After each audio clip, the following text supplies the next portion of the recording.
macam ilmu lainnya.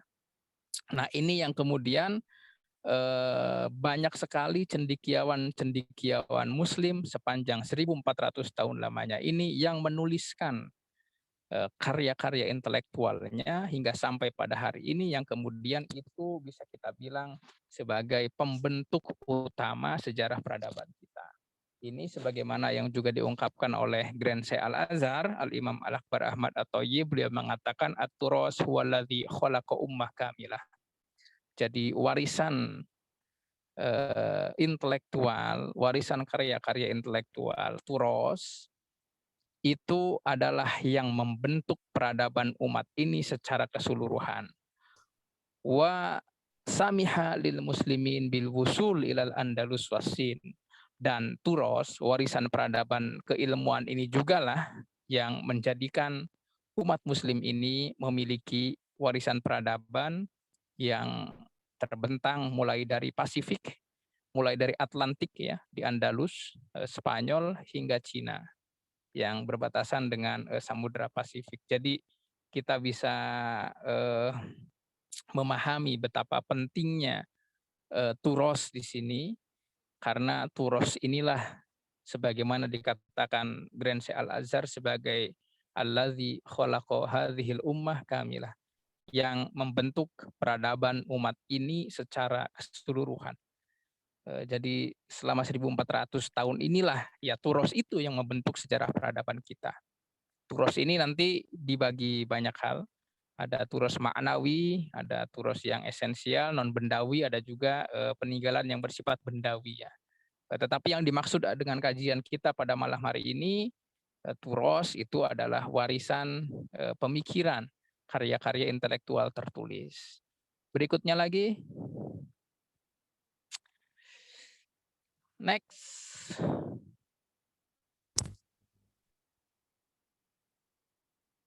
Nah, jadi merespon apa yang tadi diungkapkan oleh Grand Syekh Al-Azhar, bahwasannya turos itu adalah yang alladzi khalaqa hadhil ummah kamilah. Dikatakan at-turos huwa ma khalafahu al-kubar. Turos itu bisa diartikan sebagai apa yang telah ditinggalkan oleh para pembesar, pemikir, cendekiawan, ilmuwan masa silam likai yakuna ibratan minal madi. Untuk apa? Untuk warisan peradaban tersebut menjadi ibrah, menjadi pijakan, menjadi cerminan masa silam. Wanahjan yastaqi minhul abna ad-durus liyu'abbiru biha minal hadir ilal mustakbar. Selain menjadi cerminan masa silam, itu juga bisa menjadi semacam jalan yang kemudian harus diretas oleh generasi masa silam, diambil pelajaran darinya, untuk apa? Untuk bisa membangun masa sekarang dan untuk bisa membangun masa depan. Karena itu dikatakan waturos fil hadoroh bimatsabatil juzur fis syajarah. Turos bagi peradaban bangsa manapun itu keberadaannya seumpama akar bagi sebuah pohon. Jadi kita bisa bilang kalau pohon yang tidak memiliki akar itu adalah pohon yang meskipun tampak besar tetapi dia itu rapuh dan mudah sekali untuk ditumbangkan.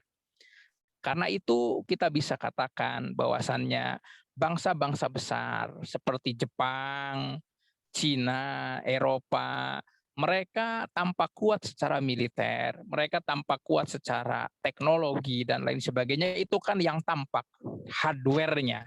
Tetapi software-nya apa? Software-nya itu yaitu warisan kebudayaan, warisan peradaban masa silam mereka yang tertulis, yang ditinggalkan oleh para cendekiawan masa lalunya. Misalkan bangsa Eropa punya turos Yunani klasik, ada Plato, ada Socrates, ya, ada Aristoteles, ada Archimedes dan lain sebagainya dalam berbagai bidang ilmu pengetahuan, dalam filsafat, dalam tata negara, dalam matematika dan lain sebagainya.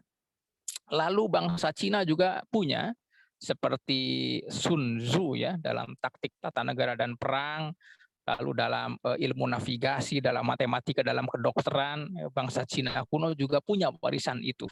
Dan bangsa Muslim juga punya turosnya. Seperti siapa? Ada Al-Kindi, ada Al-Farabi, ada Ibnu Sina, ada Ibnu Rus, ada Al-Ghazali, itu dalam bidang-bidang eksakta dan juga pemikiran. Sementara misalkan dalam tafsir ada Al-Qurtubi, ada Ibnu Katsir, ada Az-Zamakhsyari, ada Al-Baidawi, dan lain sebagainya. Dalam fikih misalkan ada 4 imam mazhab yang menjadi pilar utama yang mayoritas oleh umat muslim di Nusantara, itu mazhab fikih Syafi'i. Fikih Syafi'i banyak meninggalkan turos, dari mulai Imam Syafi'i itu sendiri memiliki banyak kitab karangan yaitu Ar-Risalah, lalu generasi murid-muridnya ada Al-Buwaiti, ada Al-Muzani yang masing-masing punya mukhtasar, ringkasan daripada karya itu mukhtasar Al-Buwaiti, mukhtasar Al-Muzani dan lain sebagainya. Terus yang sampai hingga kepada kita saat ini. Nah, ulama muslim Nusantara itu juga memiliki sumbang sih dalam turos di sini. Ada banyak sekali ulama.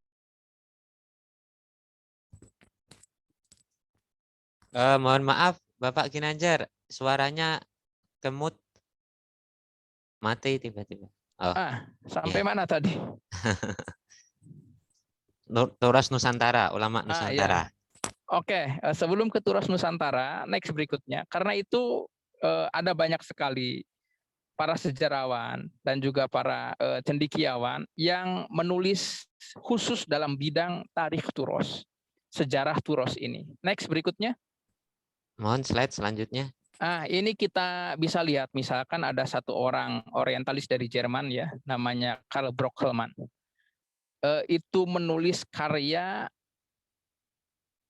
bahasa Jerman karena saya tidak bisa bahasa Jerman, tetapi kurang lebih artinya Tarikhul Adab Al-Arabi, sejarah turos Arab.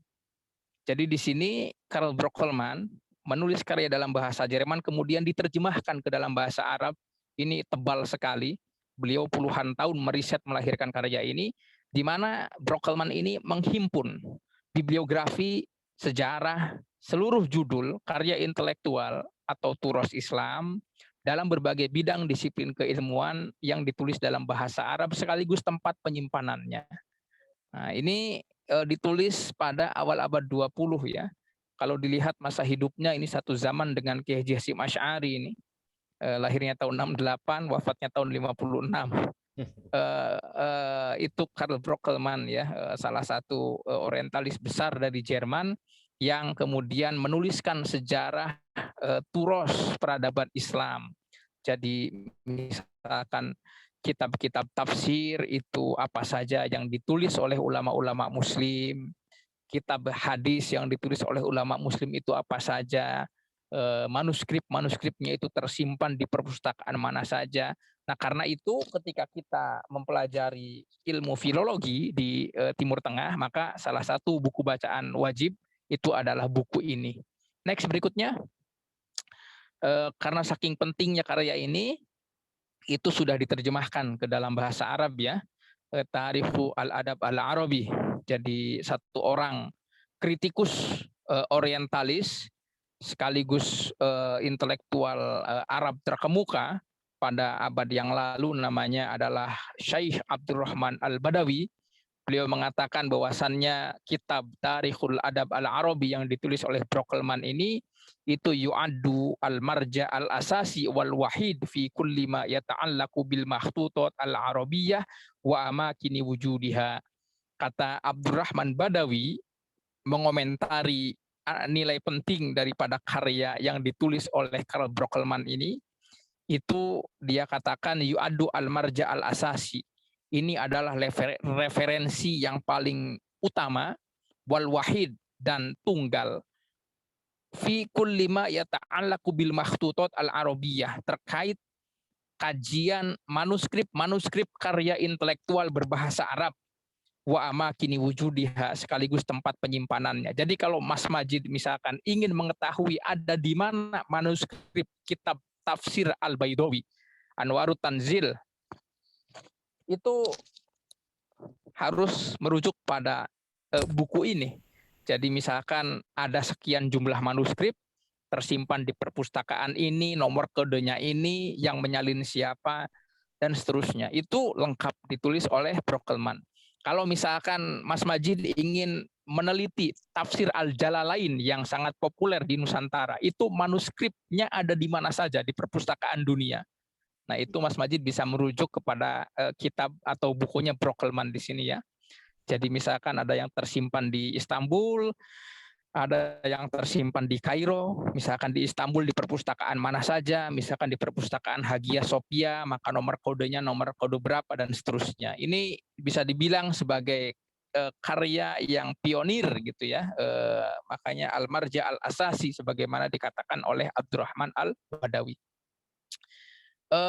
Kita satu sisi memang boleh melakukan kritik terhadap dunia orientalis, tetapi kita juga tidak boleh untuk menutup mata atas apa yang telah mereka lakukan, kajian-kajiannya terkait dengan turos, warisan pemikiran intelektual Islam yang demikian kaya. Selain Brokelman, misalkan ada yang juga menulis Al-Mu'jam Al-Mufahros li Al-Fadil Quranil Karim ya.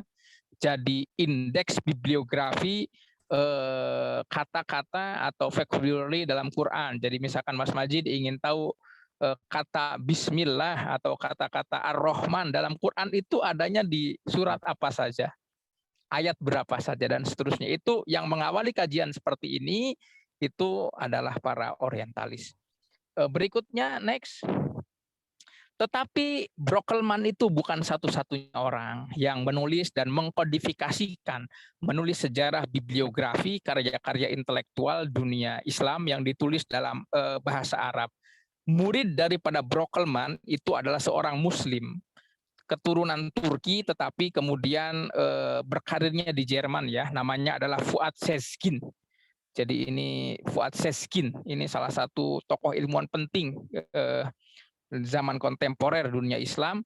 Kalau Karl Brokelman itu menulis Tarikhul Adab Al-Arabi, maka muridnya Sezgin, Fuad Sezgin itu menulis karya untuk menandingi apa yang telah ditulis gurunya sebelumnya, yaitu Tarikhut Turos Al-Arabi atau Geschichte des Arabischen Schriftum. Saya nggak bisa bahasa Inggrisnya, Mas Majid tolong dibetulkan ya.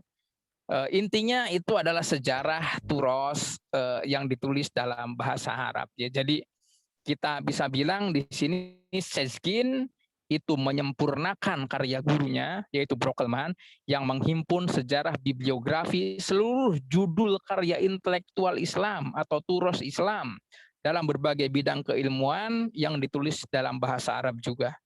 Nah, jadi ini bagus saya pikir tradisi. Kritik terbaik itu adalah dengan melakukan dan melahirkan karya yang paling tidak lebih jelek ya. Tetapi dengan melahirkan karya yang bisa menyaingi dan lebih baik. Kita boleh mengkritik orientalis sehabis-habisnya, tetapi kalau kita tidak nulis karya, ya kritik itu untuk apa? Jadi yang paling penting itu Sezgin melakukan kritik terhadap Brokelman gurunya ya dengan menulis karya yang menyaingi dan mengungguli yang ditulis oleh sebelumnya oleh gurunya itu Brokelman. Ini saya pikir tradisi yang penting. Next berikutnya. Ini foto Fuad Sezgin ketika masih ditulis dalam bahasa Jerman lalu diterjemahkan ke dalam bahasa Arab. Bahasa Arabnya Tarikhut Turos Al-Arabi. Nah, jadi kita bisa lihat di sini Sezgin itu menulis dan merilis, mempublikasikan karya pentingnya yang berjudul Tarikhut Turos Al-Arabi ini itu sebanyak 12 jilid.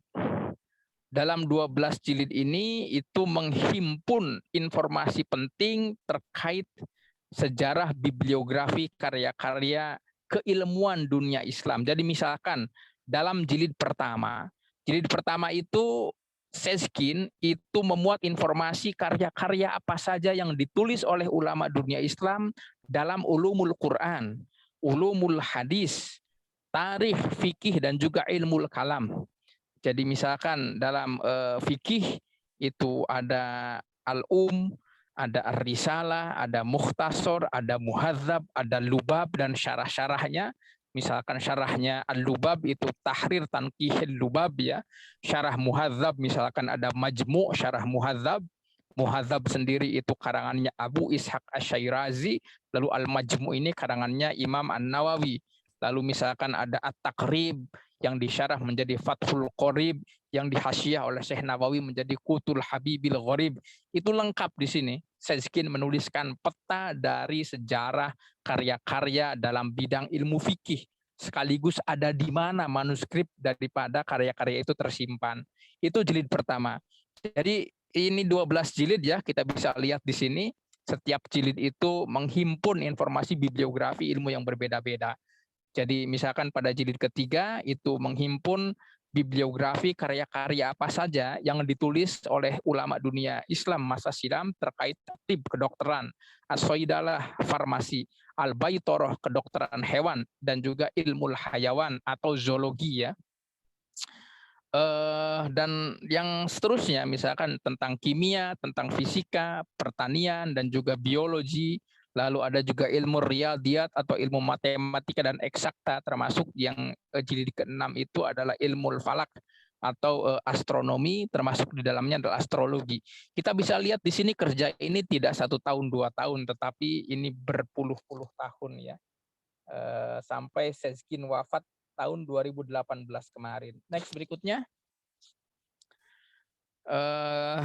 Ini dulu 2018 Sezkin wafat, dan Institut Manuskrip Arab atau Ma'hadul Makhtutot Al-Arabiyah, satu lembaga resmi di bawah Jami'atud Dual Al-Arabiyah atau Liga Arab, itu mengadakan kajian obituaris ya atas wafatnya Sezkin. Jadi temanya menarik. Jadi Fuad Sezkin itu min ilmi turos ila turosil ilmi. Jadi beliau itu dibilang kajian Sezkin dari ilmu turos menjadi turos ilmu. Jadi salah satu subkajiannya itu adalah Tarikh Turos Al-Arabi wa Masyru'un Nashr. Jadi sejarah karya-karya intelektual Arab berbahasa Arab wa Masyru'un Nashr, dan juga proyek untuk menerbitkannya. Jadi Pak Majid, jangan dikira kalau misalkan kitab Al-Hawi fi Fiqh Asy-Syafi'i karangannya siapa? Al-Mawardi ya. Imam Ar-Razi atau Imam Al-Mawardi, tampaknya Al-Mawardi menulis Al-Hawi di sini. Itu ketika 50 tahun yang lalu karya ini belum diterbitkan. Tetapi karya ini diterbitkan karena ada proyeksi untuk ditahqiq dan juga masyru'un nashr tadi ini ya, dipublikasikan. Sama halnya dengan misalkan beberapa karya-karyanya Syekh Mahfud Termas, Syekh Ihsan Dahlan. Di antara karya ada yang diterbitkan sejak beliau masih hidup, tetapi beberapa yang lain ada yang belum diterbitkan karena masih berupa manuskrip. Nah, ini yang disebut dengan masyru'un nashr atau proyek bagaimana untuk menerbitkan karya-karya ulama dunia Islam yang semula masih berupa manuskrip-manuskrip naskah kuno tulis tangan. Berikutnya. Itu yang masih belum diterbitkan masih banyak juga, Pak. Jauh lebih banyak, Pak Majid. Kalau tadi itu Tarikh Turos Al-Arabi, ini ada juga yang ditulis oleh Edward Brown, yaitu Tarikhul Adab fi Iran atau sejarah bibliografi Turos Iran, Persia ya. Jadi karya-karya yang ditulis oleh ulama Persia dalam berbagai ilmu pengetahuan itu telah ditulis sebanyak 4 jilid besar ya. Yang menulis adalah orientalis Inggris, Literary History of Persia, diterjemahkan menjadi Tarikhul Adab fi Iran. Jadi Arab ada sejarah literaturnya, Persia ada sejarah literaturnya. Next berikutnya. Termasuk Turki Utsmani juga ada sejarah literaturnya. Salah satunya ini ada buku yang berjudul Osmanlı Tibbi Bilimler Literatur Tarihi atau Tarikh Turos Al-Utsmani fi Ilmi Tib. Jadi sejarah karya intelektual yang ditulis dalam bahasa Utsmani dalam bidang ilmu kedokteran. Jadi yang bidang ilmu kedokteran saja ada banyak ya, berapa jilid ini. Nah, maksud saya dalam narasi penulisan sejarah peradaban Islam dunia ini, yang selalu mendapatkan porsi kajian itu adalah Arab, Persia, Turki. Kita Nusantara, meskipun sering disebut sebagai negara Muslim terbesar dari segi jumlah penduduk, itu tidak pernah mendapatkan tempat narasi. Tidak ada yang menulis sejarah literatur peradaban Islam Nusantara, tidak ada, belum ada. Ya ada baru sedikit lah. Artinya apa? Artinya kita ini masih menjadi arus pinggiran dalam narasi besar sejarah peradaban Islam dunia. Yang selalu dikaji itu ya Arab, Persia, Turki, Balkan atau Urdu gitu ya. Nah, Nusantara ini seringkali menjadi kajian yang bersifat pinggiran, al-hamisiyah. Jadi siapa yang kenal kalau Nusantara ini juga punya banyak karya intelektual tertulis? Siapa yang tahu masyarakat dunia kalau Nusantara ini juga banyak ulama-ulama yang juga brilian dalam berbagai bidang keilmuan Islam. Nah, ini salah satu hal yang harus kita pikirkan. Jadi kalaupun belum ada orang luar yang menuliskan itu, maka menjadi tanggung jawab kita untuk menuliskannya. Tentang apa? Tarikhut Turos An-Nusantarawi gitu ya. Tarikhut Turos Al-Islami An-Nusantarawi. Next berikutnya. Ini yang Yang nulis menjadi kita sendiri. Ini yang menjadi, betul Pak Majid, yang menjadi pertanyaan besar. Bagaimana dengan turos Islam Nusantara ini? Jadi kita ini padahal sejarah peradaban Islamnya itu ratusan tahun. Ada banyak sekali kesultanan di kita. Kesultanan Samudra Pasai, Kesultanan Aceh, Kesultanan Perla, Kesultanan Malaka, Kesultanan Demak, Kesultanan Cirebon, Kesultanan Banten, Kesultanan Banjar, Kesultanan Goa, Kesultanan Sambas, Kesultanan Mempawah, Kesultanan Pontianak, hingga ke Kesultanan Sulu. Ada banyak puluhan kesultanan di kita. Ada banyak ulamanya di kita. Mulai dari orang-orang sebelum Wali Songo ya, yang ditulis oleh Ibnu Batutah, misalkan ada siapa itu Sirajuddin Al-Asfihani, As-Sayyid As-Sayirazi, lalu Sultan Al-Malik Az-Zahir, lalu ada Wali Songo yang kita kenal ya, mulai dari Sunan Ampel, lalu Sunan Muria, Sunan Kudus, Sunan Gunung Jati, Sunan Kalijaga, dan lain sebagainya.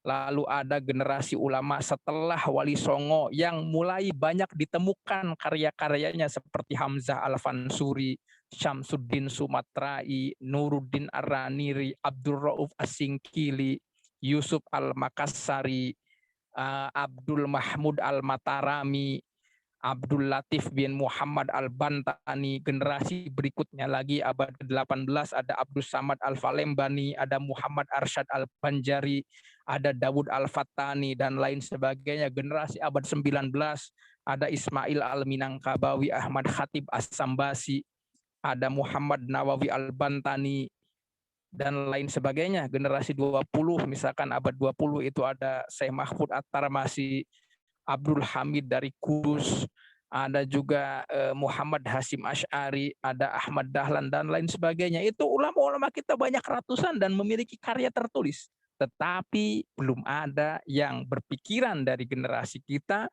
yang menuliskan sejarah literatur yang ditulis oleh ulama-ulama tersebut. Nah, ini bagi saya daripada kita terjebak ya dalam perdebatan istilah Islam Nusantara itu apa istilahnya, jangan-jangan aliran sesat bla bla bla bla, daripada kita habis energi kita memperdebatkan itu, lebih baik kita masuk kamar, masuk perpustakaan, kita tuliskan sejarah kita. Karena berdebat itu orang habis umur berdebat, mati dia. Tetapi kalau kita tulis karya, abadi karya kita. Nah, jadi kita harus belajar jadi generasi itu jangan generasi yang mati sia-sia gitu ya. Mati dalam perdebatan tapi tidak produktif, tetapi kita harus menjadi generasi yang meninggalkan karya untuk generasi setelah kita. Dengan apa salah satunya? Ya tulislah itu tentang sejarah karya-karya yang sebelumnya telah diwariskan oleh para leluhur kita itu. Berikutnya.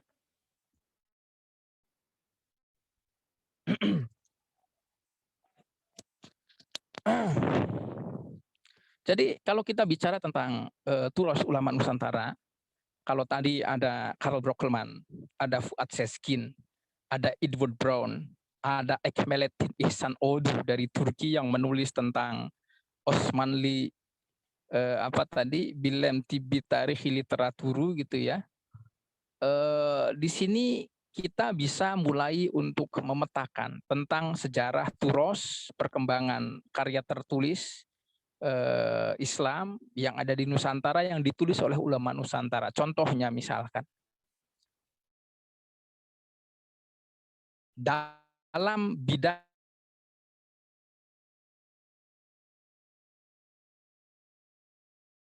ilmu tafsir, ulama Nusantara yang tertua terlengkap itu adalah kitab Turjumanul Mustafid yang ditulis oleh Syekh Abdul Rauf Singkel pada abad ke-17 ya. Itu adalah tafsir Al-Qur'an terlengkap pertama yang ditulis dalam bahasa Melayu Nusantara. Jadi dalam bahasa Jawi, bahasa Melayu aksara Arab. Itu satu. Yang kedua ada juga yang ditulis oleh Syekh Nawawi Banten misalkan, yaitu tafsir Maroh Labid di Kashfi Makna Qur'anin Majid. Tafsir yang ditulis oleh ulama Nusantara tetapi dalam bahasa Arab. Ditulisnya di Arab, dicetak dan dipublikasikannya di Timur Tengah. Nah ini ajib ya. Lalu yang ketiga misalkan dalam bahasa-bahasa lokal. Ada Syekh Soleh Darat yang menulis kitab Faidur Rahman, tafsir dalam bahasa Jawa Pegon. Ada juga kitab Raudatul Irfan yang ditulis oleh Ajengan Ahmad Sanusi dari Sukabumi dalam bahasa Jawa Pegon. Ada juga tafsir Nurul Ihsan yang ditulis oleh Qodi dari Kedah, Melayu. Itu dalam bahasa Melayu yang lebih modern daripada kitab sebelumnya yang ditulis oleh Syekh Abdul Rauf Singkel. Dalam bahasa Madura ada tafsir Al-Quran yang ditulis dalam bahasa Madura Pegon. Dalam bahasa Bugis ada juga tafsir Al-Quran yang ditulis dalam bahasa Bugis Pegon ya, atau Serang bahasanya, dan lain sebagainya. Itu jika di list tentang khazanah karya-karya tafsir Al-Quran yang ditulis oleh ulama Nusantara itu jumlahnya puluhan. Itu baru tafsir Al-Quran. Belum misalkan dalam bidang fikih. Dalam bidang fikih misalkan ada kitab Siratul Mustaqim sebagai kitab fikih ibadah Syafi'i terlengkap pertama di Nusantara yang ditulis pada abad ke-17 oleh Nuruddin Ar-Raniri. Lalu generasi setelahnya Syekh Abdul Rauf Singkel menyempurnakan karya Siratul Mustaqim. Kalau Siratul Mustaqim itu karya fikih dalam ibadah, maka Abdul Rauf Singkel menulis dalam muamalah yaitu Mir'atut Tullab fi al-muamalah bi syari'atillahil malikil wahhab. Lalu generasi setelahnya ada Syekh Arsyad Al-Banjari yang menyempurnakan Siratul Mustaqim yaitu Sabilul Muhtadin fit Tafaqquh bi Amriddin. Jadi kalau dibilang kenapa Syekh Arsyad Banjar menulis pada abad ke-18 kitab Sabilul Muhtadin fikih mazhab Syafi'i yang lengkap menyempurnakan kitab Siratul Mustaqim, karena dibilang Siratul Mustaqim itu bahasa Melayunya agak sulit dipahami karena banyak campuran bahasa Melayu Acehnya. Karena itu Syekh Muhammad Arsyad itu membuat bahasanya ya melengkapi atas apa yang ditulis oleh Syekh Nuruddin Ar-Raniri dalam kitab Siratul Mustaqim ini. Itu baru 3. Belum lagi ada Syekh Nawawi Banten yang menulis 6 buah kitab fikih ya. Dimulai daripada Sulamul Munajat Syarah ala Safinatis Sholat. Lalu yang kedua Kasyifatus Saja Syarah ala Safinatin Naja. Yang ketiga Mirqatus Su'ud Tasdik Syarah ala Sulamit Taufik. Yang keempat adalah As-Samroh Al-Yaniyah Syarah ala Ar-Riyad Al-Badi'ah. Lalu yang kelima menulis juga Nihayatuz Zain Syarah ala Qurratul Ain fi. Lalu ada juga menulis Qutul Habibil Gharib Hasyiyah ala Fathil Qarib. Menulis juga Syekh Nawawi misalkan Al-Iqdus Samin Syarah ala At-Fathil Mubin fi Manzumah Mas'alatis Sittin. Itu baru 1 orang dari Syekh Nawawi yang ditulis dalam bahasa Arab. Belum yang misalkan fikih ditulis dalam bahasa Sunda Pegon. Belum dalam bahasa Jawa Pegon. Syekh Soleh Darat misalkan menulis Majmu'atus Syariah Al-Kafiyah lil Awam ya. Itu kitab fikih yang ditulis dalam bahasa Jawa Pegon. Belum lagi nanti ada Nazom Turjumah, nazoman bahasa Jawa Pegon yang berisi kajian fikih yang ditulis oleh Syekh Ahmad Rifai Kalisalak. Itu banyak sekali. Baru dalam 2 bidang ini ya, dan baru sekian saja yang apa yang disebut ulama-ulamanya. Jadi kita bisa bayangkan demikian kayaknya sekali khazanah warisan pramudia tertulis atau turo Islam di Nusantara ini. Tetapi sayangnya memang belum ada yang mengkodifikasikan itu. Nah, ini di antara salah satu karya ulama terpenting. Selama ini kita misalkan kenal Syekh Nawawi Banten, masyhur, Quniyun Anit Ta'arif. Tetapi kita sedikit yang mengenal cucu beliau. Jadi Syekh Nawawi Banten ini punya cucu yang waktu Syekh Nawawi Banten wafat, beliau yang menggantikan majelis ilmu Syekh Nawawi di Mekah ya. Nama cucunya ini adalah Abdul Haq bin Abdul Hanan Al-Bantani. Beliau ini nisbatnya Al-Bantani, tetapi lahirnya di Mekah, besarnya di Mekah, wafatnya juga di Mekah. Jadi Syekh Abdul Haq ini menulis satu buah karya dalam bidang gramatika Arab yang berjudul Hasyiah Tadrijil Adani Syarah ala At-Taftazani ala Matan Az-Zanjani. Jadi gramatika Arab khususnya dalam bidang morfologi atau ilmu sorof ya. Mohon maaf Bapak, ini 5 menit lagi nih. Oh, siap. Nanti bisa lanjut di dialog tanya jawab. Terima kasih. Karya ini misalkan itu untuk menunjukkan betapa pentingnya, itu hingga saat ini dicetak di banyak negara Arab ya. Dicetak di Mesir, dicetak di Suriah, dicetak di Libanon, dicetak di Saudi Arabia, termasuk dicetak di Turki, di Mardin, dicetak di Persia. Nah, ini menunjukkan apa? Menunjukkan kalau karya ini yang ditulis oleh ulama Nusantara ini salah satu rujukan otoritatif dalam bidang ilmu tata bahasa Arab. Ini bagi saya menjadikan hal yang luar biasa. Karena apa? Seorang ulama Nusantara, orang Banten, menulis karya dalam bahasa Arab, dalam ilmu tata bahasa Arab, dijadikan rujukan oleh orang Arab. Itu sesuatu yang bagi saya betapa satu hal ulama kita itu mengharumkan nama bangsa kita sebagai bangsa Nusantara, bangsa Indonesia ini hingga di seluruh penjuru dunia Islam karya-karyanya itu dipelajari dengan apa? Dengan ilmu. Orang Banten, ulama Nusantara dari Banten, cucunya Syekh Nawawi ini itu menulis karya dalam bahasa Arab, dalam bidang ilmu tata bahasa Arab, dan dijadikan rujukan oleh orang Arab. Itu sesuatu yang luar biasa. Sayangnya di kita ini nggak banyak diketahui Pak Majid. Siapa dari kita yang pernah ngaji Tadrijul Adani ini kecuali Santri Lirboyo kan? Satu lagi berikutnya. Di antara karya brilian turos ulama Nusantara yang lain misalkan adalah karya ini yang ditulis oleh Syekh Muhammad Ihsan bin Dahlan Al-Jampes atau Syekh Ihsan Dahlan Jampes ya. Syekh Ihsan Dahlan Jampes ini menulis satu karya dalam bidang tasawuf yang hingga hari ini dijadikan sebagai acuan pengajaran di Al-Azhar. Nah, jadi Anda bisa lihat di sini jadwal pengajian di Al-Azhar yang diampu oleh guru besar tasawuf yaitu Profesor Dr. Ahmad Al-Hajjin. Itu menjadikan salah satu kitab karya Syekh Ihsan Dahlan yaitu Sirajut Thalibin sebagai salah satu bahan yang kuliah umum beliau di Masjid Al-Azhar di Kairo. Jadi hingga saat ini masih berlangsung. Kawan-kawan bisa menyimak di YouTube ya penjelasan daripada Syekh Ahmad Al-Hajjin ketika membacakan kitab Syekh Ihsan Dahlan ini. Dan dari zamannya Gus Dur, zamannya Gus Mus kuliah di Kairo dulu, kitab karangan Syekh Ihsan Dahlan Jampes ini itu telah menjadikan bahan kajian kuliah umum di Al-Azhar. Padahal Syekh Ihsan Dahlan ini itu tidak memiliki pengalaman belajar di Timur Tengah sebelumnya. Murni produk pesantren beliau ini. Jadi santrinya Kiai Khalil Bangkalan, lalu orang Kediri, menulis karya dalam bahasa Arab dalam bidang tasawuf, dan karya ini diakui kualitas keilmuannya, kedalaman pengetahuannya, kualitas kajiannya. Yang mengajarkan ini bukan ulama kaleng-kaleng ya, tetapi seorang guru besar tasawuf di Al-Azhar selama beberapa generasi. Ini sesuatu yang bagi saya menjadikan sebenarnya karya-karya ulama Nusantara ini karya-karya yang luar biasa agung, yang luar biasa cemerlang ya dalam berbagai bidang ilmu pengetahuan. Ini terbukti hingga saat ini karya-karya tersebut masih dicetak di Timur Tengah, diajarkan di Timur Tengah, tetapi oleh kita generasi milenial Nusantara di sini, generasi milenial Muslim Nusantara itu menjadi hal yang tidak terperhatikan, tidak terpikirkan.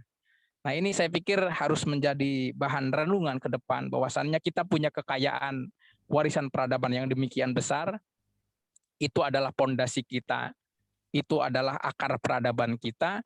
Jangan sampai kemudian ketika kita ingin membangun rumah peradaban kita, kita tidak memiliki pondasi, kita tidak punya akar. Makanya tidak heran ya kalau misalkan belakangan ini kita banyak jumpai fenomena-fenomena generasi muslim yang mudah terombang-ambing, mudah apa bahasanya ya, mudah terprovokasi, mudah terfitnah. Karena apa? Karena mereka memang tidak terkoneksi dengan akar, mereka tidak terkoneksi dengan pondasi ini. Jam 8 pas Pak Majid, mohon maaf jika terlalu lama. Terima kasih banyak. Assalamualaikum warahmatullahi wabarakatuh. Waalaikumsalam warahmatullahi wabarakatuh. Terima kasih Bapak. Ini Bapak Ahmad Ginanjar, walaupun sebenarnya harta karun intelektual ulama-ulama kita ini masih banyak yang belum dibuka. Ini sepertinya obornya ini perlu dinyalakan. Moga-moga dalam acara ini ada semangat untuk memantik kajian-kajian dari tentang karya ulama Nusantara yang ditulis oleh generasi milenial Muslim Nusantara. Beberapa hal yang saya simpulkan sebelum nanti kita dialog, ternyata bahwa 1400 tahun berjalannya Islam ini diperkuat dan dibangun oleh turos yang sekian sangat banyak dari berbagai disiplin ilmu pengetahuan. Terus yang kedua, yang walaupun ini fakta yang membuat kita mengelus dada, bahwa ternyata kebanyakan atau hampir banyak karya-karya ulama kita masih belum mendapatkan porsi yang sejajar atau katakanlah yang proporsional di mata pengkaji dunia Islam. Baik, ada waktu sekitar 15 menit. Kita bisa tanya jawab dan dialog. Nanti saya persilahkan kepada kawan-kawan untuk resen langsung bertanya. Ini saya batasi waktu untuk bertanya 1 menit ya. Mohon efisiensi waktu biar banyak kesempatan dari kawan-kawan bisa ikut berbicara. Yang pertama dari Mas Muhammad Syamil Basaif. Ahlan, silahkan langsung di ini. Monggo, 1 menit Mas ya. Siap. Tolong perkenalkan dan asal. Ini suaranya terdengar Mas ya? Jelas. Nama saya Muhammad Syamil Basaif, asalnya dari Ma'had Ali Darussalam, Blok Agung, Banyuwangi. Oh ya, silahkan Mas Syamil. Akhir-akhir ini saya suka baca bukunya Prof. Ginanjar Sa'ban, terutama terkait dengan kajian-kajian manuskrip, dan sangat minat sekali untuk belajar dalam kajian-kajian makhtutat. Pertanyaan saya untuk Prof. Ginanjar, gimana bagi mubtadi' kayak saya, bagi nyubi-nyubi kayak saya ini untuk masuk dalam dunia filologi atau dalam dunia makhtutat Arabi? Atau rekomendasi buku yang perlu dibaca terlebih dahulu itu apa? Terus urutannya nanti setelah ini baca apa, dan skill yang perlu diasah itu apa? Sudah. Cukup ya? Oke. Ya. Terima kasih Mas Syamil. Waktu langsung saya berikan kepada Mas Bapak Ginanjar Sa'ban untuk langsung menjawab. Ini gimana supaya menjadi level pro ini? Monggo. Terima kasih Mas Syamil. Mudah-mudahan nanti didoakan ya menjadi salah satu cendekiawan dan ilmuwan yang ke depan bisa menggali kekayaan hazanah karya-karya ulama Nusantara ya. Jika ditanya karya apa saja bagi para pemula, mungkin di sini Mas Syamil, di Banyuwangi sendiri ada kawan kami ini, yaitu komunitas Pegon. Komunitas Pegon itu kawan kita yang mengampu, yaitu Gus Ayung Notonegoro ya. Itu bagus sekali mengumpulkan karya-karya ulama dari Banyuwangi, termasuk pada tahun 2017 dulu saya bersama Gus Ayung ya, komunitas Pegon, lalu dengan Aswaja Center NU Banyuwangi dan kawan-kawan santri-santri muda Banyuwangi itu berkunjung ke masjidnya Kiai Soleh Lateng. Kiai Soleh Lateng itu salah satu ulama sepuh, kawan dekatnya Mbah Hasyim Asy'ari, salah satu santri kinasihnya Kiai Khalil Bangkalan, wafatnya tahun 52. Jika tidak 52, 57 ya Kiai Soleh Lateng ini. Dan pesantren Lateng itu menjadi tempat muktamar NU ke-9 tahun 34. Lalu di masjid itu tersimpan lemari tua yang berisi ratusan kitab tua ya. Ada manuskrip, ada kitab cetak tua.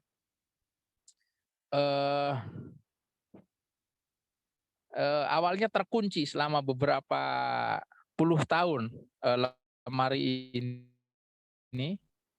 Lalu kita buka dan ternyata di sana ditemukan karya-karya yang luar biasa. Di antaranya karyanya Ki Wahab Hasbullah yaitu Panjirab Gemuruh. Lalu karya-karya ulama lain ya di sini termasuk kitab karyanya Syekh Ibrahim Brumbung, murid daripada Syekh Abdul Karim Banten dalam Thariqah Qadiriyah Naqsyabandiyah.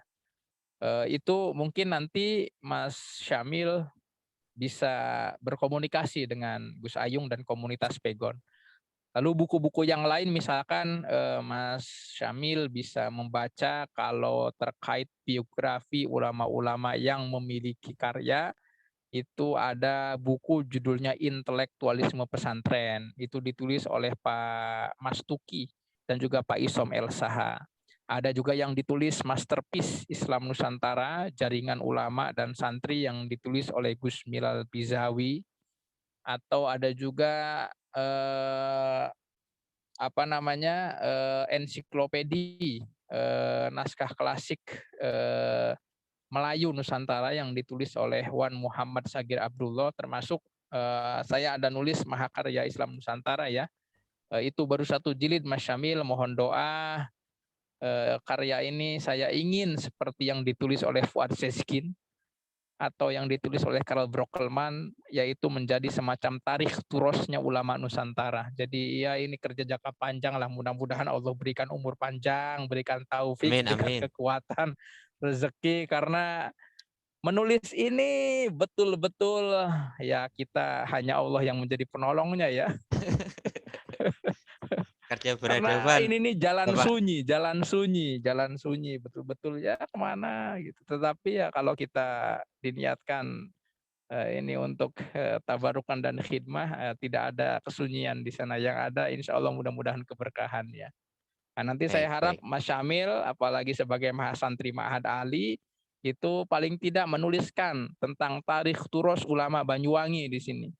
Apalagi di Blok Agung ya, salah satu kiainya yaitu Kiai Mukhtar Syafaat, itu saya yakin punya banyak karya, termasuk guru-gurunya Kiai Mukhtar Syafaat ya. Beliau itu alumni Lirboyo.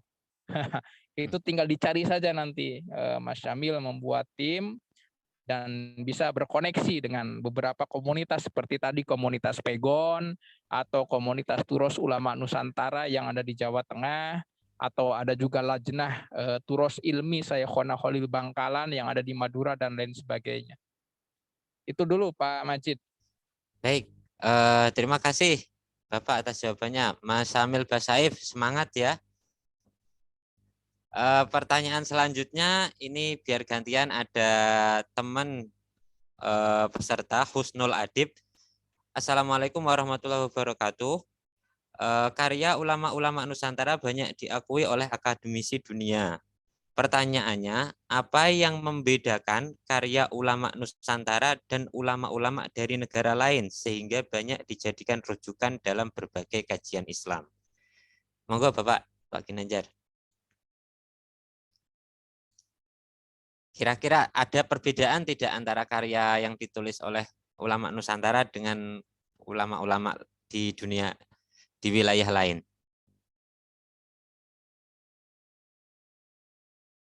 Halo?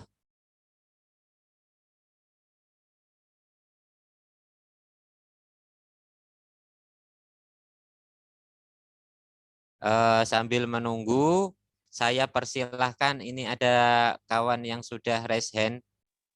Ini Siap, Pak Majid, mohon oh, maaf tadi terhenti kenapa? Gimana? siap. Apa yang membedakan karya ulama Nusantara kita dengan karya ulama dari wilayah lain sehingga menjadi rujukan dalam berbagai kajian Islam? Jadi terima kasih, bagus sekali pertanyaannya. Ini Jadi dari Husnul Adib. ya, Monggo Pak Bapak. Husnul Adib, terima kasih. Jadi sebenarnya perbedaannya eh, kita bisa bagi karya-karya ulama Nusantara itu satu karya yang ditulis dalam bahasa Arab ya. Jadi meskipun ulama Nusantara itu ya hidupnya di Nusantara, tetapi ternyata kealiman beliau-beliau ini itu banyak menulis karya dalam berbahasa Arab ya, dan dijadikan rujukan. Kita masih menjumpai misalkan sosok guru kita, ulama besar, yaitu Allahyarham Ki Haji Sahal Mahfuz. Ki Sahal Mahfuz itu kan ya di Nusantara, di Indonesia ya. Tetapi beliau menulis karya yang luar biasa, yaitu Hasyiah Thariqah Al-Husul ala Syarah Ghayatil Wusul dalam bidang usul fikih, dan karya ini itu dibaca oleh para pengkaji sejarah fikih yang ada di Timur Tengah sebagai salah satu karya terpenting dalam usul fikih mazhab Syafi'i pada masa ini. Contohnya lagi misalkan dari Pasuruan. Ada kita kenal namanya Kiai Ahmad Kusyairi bin Siddiq. Aslinya dari Lasem tetapi kemudian wafatnya di Pasuruan, putra daripada Kiai Muhammad Siddiq Jember ya, kakak daripada Kiai Ahmad Siddiq Jember. Kiai Ahmad Kusyairi ini ketika masih muda, masih nyantri, itu menulis karya yaitu Nadzoman Tanwirul Hija, nazom atas kitab fikih Safinatin Najah.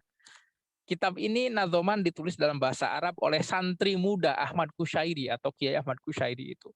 Dan kitab ini karena dipandang bagus dan sempurna bahasanya, penting isinya, itu disyarah oleh mufti besar mazhab Maliki yang ada di Mekah. Namanya Sayyid Muhammad Ali bin Husain Al-Maliki Al-Makki. Anda bayangkan ya, mufti besar mazhab Maliki di Mekah memberikan penghormatan atas karena kekaguman beliau dengan keilmuannya Kiai Ahmad Kusyairi yang masih muda pada saat itu, yang mengarang Nazom Safinatun Najah yaitu Tanwirul Hijam, menulis khusus syarah atas nadzoman tersebut menjadi judul Inaratud Duja. Jadi keistimewaannya apa? Keistimewaannya ya kedalaman ilmunya yang ada di sana. Contohnya misalkan karya fikih yang ditulis oleh Syekh Mahfud Termas, yaitu Hasyiah At-Tarmasi ya, atau Ta'mimul Amim, syarah Hasyiah ala Al-Manhaj Al-Qawim ya di sini. Itu menjadi salah satu karya fikih Syafi'i terbesar pada generasinya, karena tidak ada ulama di dunia Islam, ulama Syafi'iyah yang menuliskan karya yang selengkap dan sebesar yang ditulis oleh Syekh Mahfud Termas. Itu karya-karya yang ditulis dalam bahasa Arab. Tetapi yang membedakan lagi tentu saja adalah karya-karya yang ditulis dalam bahasa lokal. Ini yang tak kalah penting. Jadi karya-karya ulama Nusantara ada yang ditulis dalam bahasa Jawa Pegon, ada yang ditulis dalam bahasa Sunda Pegon, dalam Madura Pegon, dalam bahasa Bugis dan lain sebagainya. Keistimewaannya apa? Ya banyak sekali. Keistimewaannya diantaranya misalkan ada sisi-sisi kajian yang tidak ditemukan kajian tersebut dalam kitab-kitab berbahasa Arab yang ditulis oleh ulama Timur Tengah. Tetapi itu ada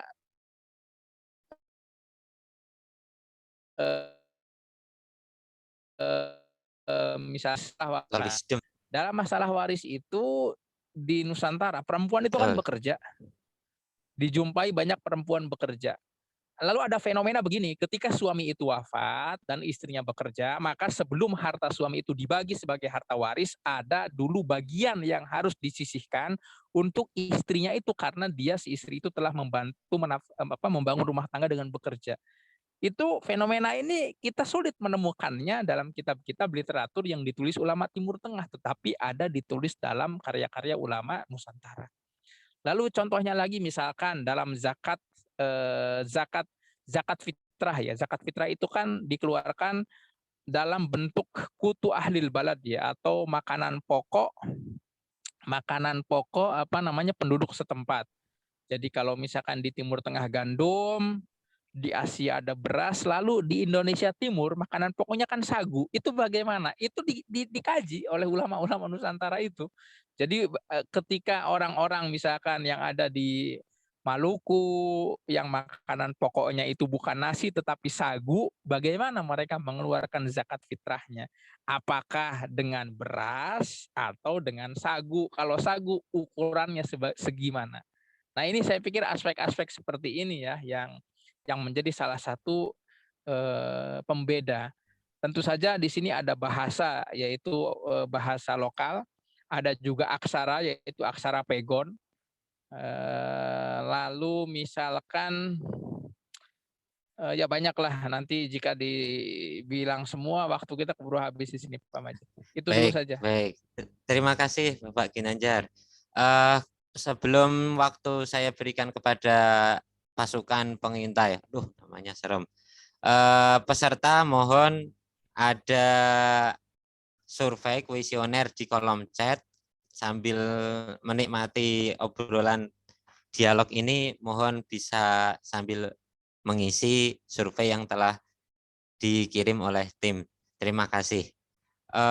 Kampus Sanad ini hadir berusaha untuk memberikan pendidikan yang proporsional, terutama dalam bidang keagamaan, untuk menjadi salah satu solusi terkait akses pendidikan yang belum merata, terutama dalam ilmu-ilmu keagamaan. Jadi nanti bagi teman-teman yang ingin mendalami lebih dalam terkait tema-tema dan kajian-kajian keislaman, terutama dalam webinar kali ini tentang filologi, kami akan menyediakan kelas Islam Nusantara. Kawan-kawan akan bisa berkecimpung secara lebih dalam yang akan dipandu atau yang akan diajar oleh para guru yang muktabar dan profesional.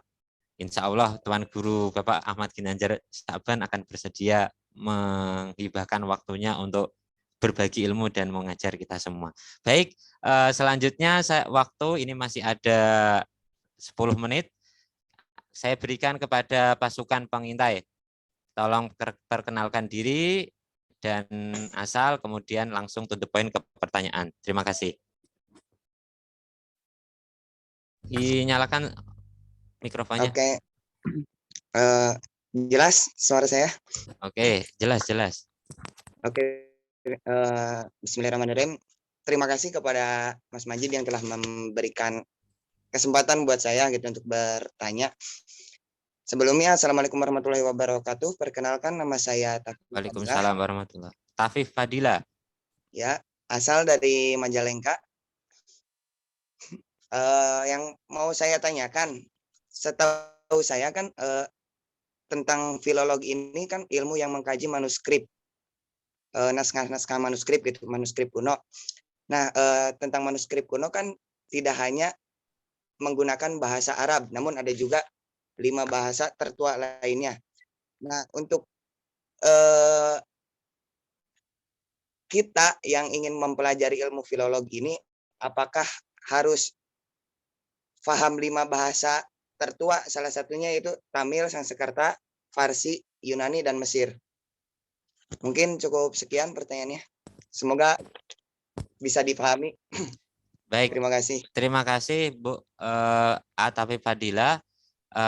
Untuk mempersingkat waktu sekalian, ada yang Aguf Ujang, saya persilahkan. 1 menit, monggo langsung. Bismillahirrahmanirrahim. Kedengaran, Mas? Jelas. Dari pemaparan tadi semuanya mungkin bisa saya simpulkan bahwa peradaban itu bisa dimulai dengan kita mengingat ataupun mengamalkan apa yang telah diwariskan, yaitu turos. Saya pribadi melihat bahwa turos di sini bisa dikatakan dengan juga kayak tata cara ataupun muamalah, terlebih di Islam yang ada di Nusantara, yaitu bagaimana ulama-ulama dulu mengajarkan ataupun mendidik seorang untuk menjadi orang yang besar. Nah, di akhir-akhir ini kita melihat orang-orang terlebih di Indonesia sudah sedikit kehilangan jati dirinya, yaitu identitasnya. Mereka sudah enggan kembali kepada turos dan semacamnya. Jadi Pertanyaannya, menurut saya pertanyaannya, pertanyaannya bagaimana menurut Pak penjawab untuk menjaga dan mengembangkan turos yang ada di Nusantara sehingga menjadi titik peradaban ke depan di Indonesia. Terima kasih. Terima kasih. Ini dengan siapa, dari mana? Agov, Kang. Dari Bandung. Agov dari Bandung. Baik. Monggo Bapak Ginanjar, tentang yang pertama, keharusan syarat kecakapan bahasa dalam studi filologi yang katanya ada 5 bahasa tertua tadi, termasuk Sanskerta. Kemudian di tengah kecenderungan meninggalkan turos, bagaimana kita bisa menjaga turos, terutama di sini turos karya ulama Nusantara, agar bisa menjadi rujukan bagi kajian Islam. Terus yang ketiga, ini sekalian dari kolom chat, mohon maaf ini biar kawan-kawan yang bertanya terakomodir semuanya. Yang ketiga dari Bapak Lukman Hakim Arifin, semakin jelas dan terang betapa dunia literasi turas Islam ini sangat kaya dan luas, termasuk di Indonesia. Bagaimana supaya publik bisa tahu bahwa karya-karya itu bisa diakses dan terpublikasikan? Apa saja yang perlu dilakukan oleh masyarakat, sipil, dan pesantren? Demikian rangkuman pertanyaan dari kawan-kawan peserta. Waktu secukupnya saya berikan kepada Bapak Ginanjar. Monggo. Aduh, tambah malam pertanyaannya tambah berat Pak Majid. Iya, ini tinggal 8 menit lagi, setengah 9. Saya udah di coding-coding ini. Monggo. Mudah-mudahan dalam waktu yang singkat bisa setidaknya memenuhi jawaban yang ditanyakan. Jadi yang pertama, apakah ketika kita ingin mengkaji filologi, turos itu harus menguasai minimal 5 bahasa? Tidak harus ya. Jadi memang salah satu cabang dalam filologi itu ada yang disebut dengan paleografi. Paleografi itu adalah ilmu mengenai seluk-beluk bahasa dan tulisan kuno yang ada pada naskah. Contohnya misalkan, ketika Anda mengkaji manuskrip-manuskrip yang ditulis oleh ulama-ulama dari Maghribi, dari Andalus, itu Anda setidaknya ada pengetahuan dasar tentang al-khat al-Maghribi atau skrip Arab Maghribi. Karena apa? Karena di sana model penulisannya sedikit ada perbedaan dengan tulisan Arab secara umum. Contohnya, Qaf dalam khat Maghribi itu adalah fa. Fa itu titiknya di bawah. Nah, itu kalau kita ada sedikitlah pengetahuan dasar tentang ilmu khutut al-qadimah atau ya paleografi tadi itu. Sama halnya ketika kita mau meneliti manuskrip Jawa Pegon, harus mengerti skrip Pegon. Bahwasannya eng itu ain titiknya 3 di atas misalkan. Lalu G itu bukan ditulis dengan rin tetapi kaf ada titiknya dan seterusnya. Tetapi jika kita disyaratkan harus mengerti bahasa Tamil, bahasa Sanskrit, dan lain sebagainya, itu tidak harus. Tetapi yang paling penting adalah ketika kita mau meneliti satu naskah, kita memang harus mengerti bahasa dan tulisan pada naskah tersebut. Jadi jangan sampai kita ingin meneliti naskah Sunda Pegon, tapi kita tidak mengerti bahasa Sunda Pegon. Bisa cilaka. Contohnya apa? Misalkan contohnya ada tulisan celeng, dibacanya celing.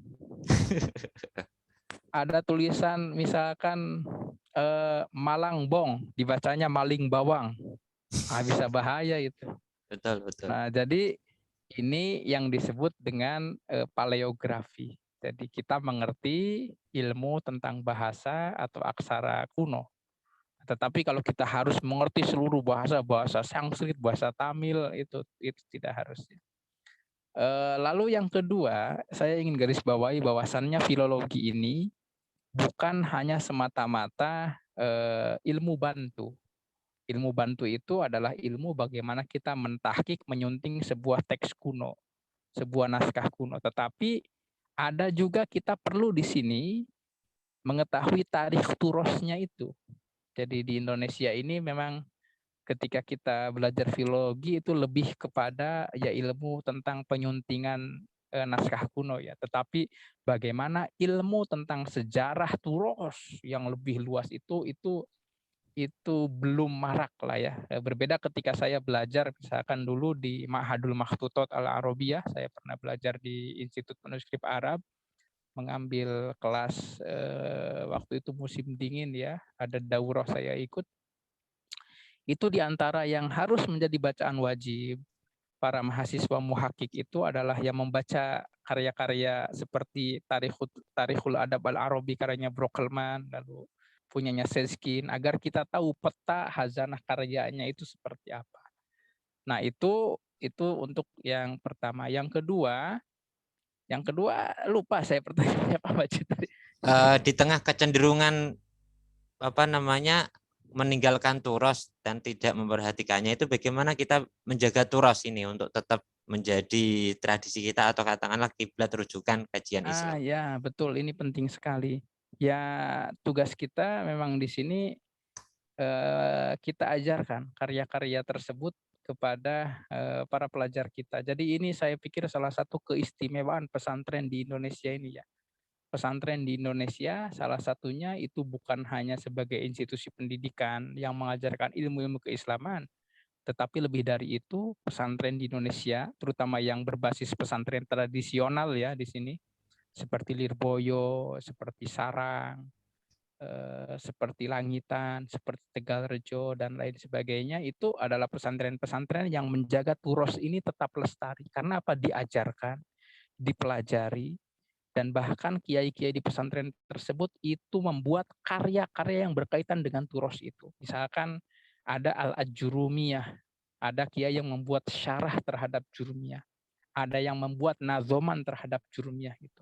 Ada Alfiyah misalkan di sini ada Kiai Bisri Mustafa, ayahnya Gus Mus, membuat syarah terhadap Jurumiyah. Lalu ada Kiai Misbah dari Bangilan Tuban, membuat juga syarah dan terjemah dalam Jurumiyah dalam bahasa Jawa Pegon.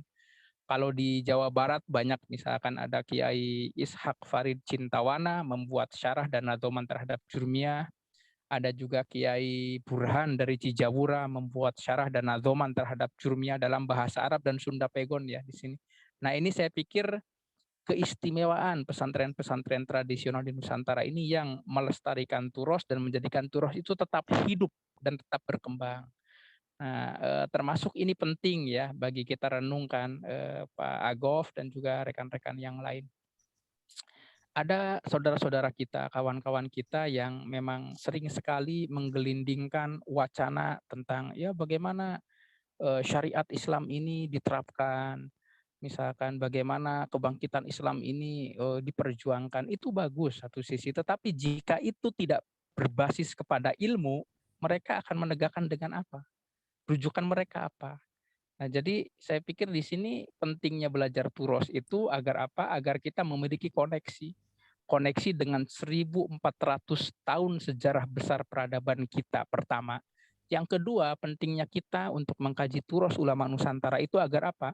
Agar kita tidak mengulang kesalahan-kesalahan peradaban, karena ulama-ulama Nusantara itu telah selesai bagaimana mendialogkan antara Islam dengan budaya lokal Nusantara dengan kebangsaan Indonesia. Jadi saya pikir ijtihad jenius para ulama Nusantara masa silam itu berhasil bagaimana di sini mengharmonikan antara agama Islam, budaya lokal setempat, dan juga kebangsaan Indonesia. Jadi kita ini Muslim misalkan, kita juga seorang Indonesia, dan saya misalkan sebagai orang Sunda.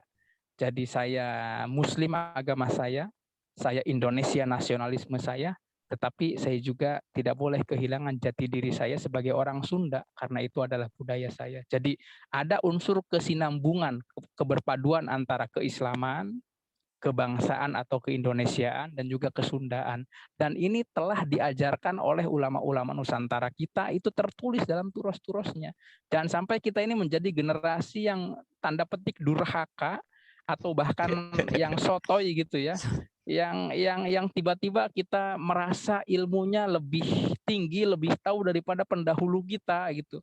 Pendahulu kita di sini sudah dengan sangat luar biasa bagus menjadikan itu harmoni, tertata, berjalan sedemikian rupa dan damai, tetapi oleh kita gara-gara kekurang fahaman kita, kekurang ilmuwan kita justru menimbulkan masalah seolah-olah agama bertentangan dengan nasionalisme, agama bertentangan dengan tradisi kesukuan misalkan dan seterusnya. Nah itu kita salah satu urgensi kenapa pentingnya mengkaji turos ini ya. Baik. Lalu yang ketiga apa Pak Majid? Bagaimana supaya karya-karya turos ulama Nusantara kita ini bisa terakses dan terpublikasikan? Ini mungkin sekalian sambil kalam penutup. Betul, monggo. Betul. Ini tidak bisa kita lakukan sendirian Pak. Ini tetapi harus menjadi mimpi besar, menjadi kerja bersama ya. Bisa jadi kerja negara tidak, Pak Ginanjar? Ya, saya pikir kalau negara hadir, alhamdulillah. Kalau tidak, ya kita jalanlah Pak Majid. Orang kita juga insya Allah bisa. Tetapi kalau negara bisa hadir itu luar biasa. Dan insya Allah negara juga hadir di sini Pak Majid ya. Tetapi yang penting bagi saya di sini adalah bagaimana agar ini juga bisa dikenal oleh generasi sekarang. Nah, jadi jika diajarkan di pesantren-pesantren itu sudah, tetapi kita perlu formula baru di sini agar bagaimana turos ini juga terakses kepada komunitas non pesantren, khususnya generasi milenial. Di antaranya satu adalah bagaimana adanya proyek digitalisasi manuskrip turos ulama Nusantara itu. Setelah didigitalisasi itu menjadi acceptable gitu ya, bisa terakses. Jadi bagaimana sih turos manuskrip ulama itu bisa kita baca melalui layar ponsel kita, melalui akses digital gitu ya. Lalu kita publikasikan ulang di sini. Jika sebelumnya naskah tersebut masih berupa tulisan tangan yang sulit terbaca, itu kita tahqiq bahasanya. Kita lakukan penyuntingan teks. Jika ada salahnya dibetulkan, jika kurang titiknya kita kasih titik, jika kelebihan hurufnya kita buang lebihannya dan seterusnya, sehingga tulisan tersebut bisa tersaji melalui format pembacaan masa sekarang. Jadi kan kalau terus zaman dulu itu nggak ada paragraf tuh, nggak ada alinea, nggak ada paragraf, kadang-kadang titik juga kelewat. Betul. Nah orang kan jadi bingung, ini jimat apa buku apa gitu kan? Oh ternyata ini buku tata negara, kitab isinya tata negara, disangkanya jimat gara-gara tulisannya rambetek. Nah itu diantaranya saya pikir tugas muhakkik di sini ya. Bagaimana turos tersebut mu'asiron li zamanihi wa mu'asiron li zamanina. Bagaimana turos tersebut itu kontekstual pada zamannya dan juga bisa kontekstual terkoneksi dengan pembaca kita generasi sekarang. Betul, nah, jadi itulah demikian Pak Majid. Baik. Terima kasih Bapak Ahmad Ginanjar Sa'ban atas pemaparannya dan jawaban-jawaban yang disampaikan. Saya pikir cukup dan sangat jelas untuk mengawali tentang kajian turos Islam di Nusantara. Kawan-kawan peserta yang saya hormati, mohon maaf atas keterbatasan waktu kami tidak bisa membacakan semuanya ini. Untuk yang lebih ingin mendalami, nanti akan ada tindak lanjut dari kampus Sanad. Teman-teman bisa terus pantengi informasi terbaru di medsos kampus Sanad atau Sanad Media.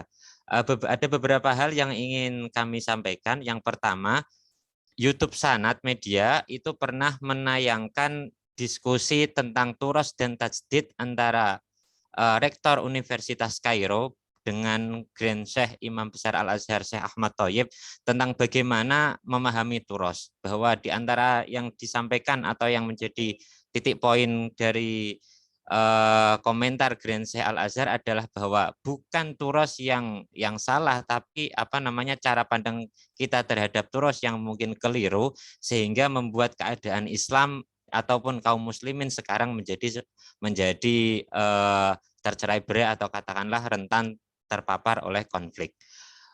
Selanjutnya, sebelum saya minta nanti kita on-kan kamera semua ya untuk foto bersama.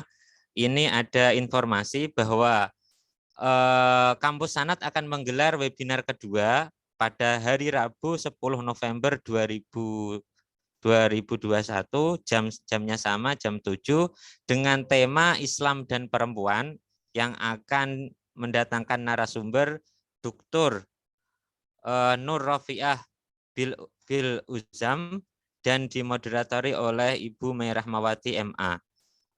Narasumber kita dalam webinar kedua ini nanti adalah dosen pasca sarjana Perguruan Tinggi Ilmu Al-Quran dan Tafsir PTIQ Jakarta. Jadi nanti siap-siap kita bertemu lagi pada tanggal 10 November tanggal 10 November depan. Kemudian sekarang saya minta kepada teman-teman untuk mengaktifkan kameranya.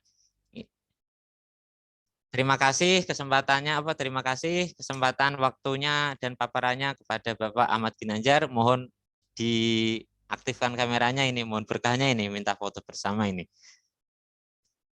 Kawan-kawan, sudah. Dari tim bisa minta difotokan ya, kita menunggu kodenya ini.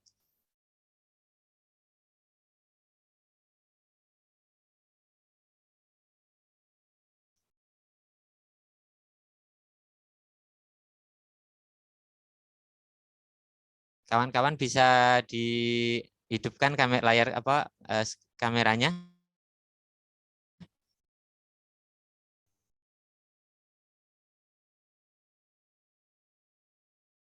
Baik. Bagi yang bertugas silahkan.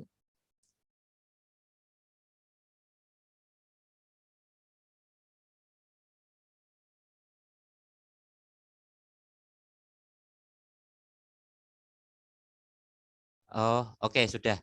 Terima kasih kawan-kawan peserta semua. Alhamdulillah acara walaupun sudah lebih dari 1 jam ya, 1,5 jam, betah dan terus menyimak dari awal sampai akhir. Wabil khusus terima kasih kepada Bapak Ahmad Ginanjar Sakban selaku narasumber kita pada webinar malam hari ini.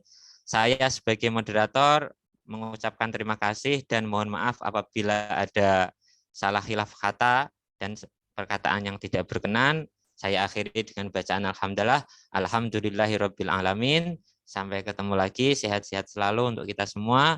Wallahul muwaffiq ila aqwamit thoriq. Wassalamualaikum warahmatullahi wabarakatuh. Waalaikumsalam. Terima kasih Pak Majid. Terima kasih. Sehat-sehat selalu semuanya ya. Alhamdulillah. Assalamualaikum. Waalaikumsalam warahmatullahi. Terima kasih kawan-kawan semua. Sehat-sehat. Alhamdulillah.